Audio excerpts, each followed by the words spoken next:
dan bersin yang salah dapat menyebabkan penularan virus kepada orang lain. Batuk dan bersin tanpa ditutup. Menutup mulut dengan tangan mengepal.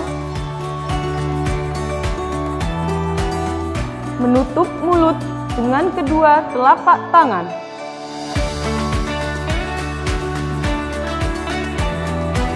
Menutup mulut dan hidung dengan lengan bagian dalam. Gunakan masker saat batuk. Menutup mulut dan hidung menggunakan tisu.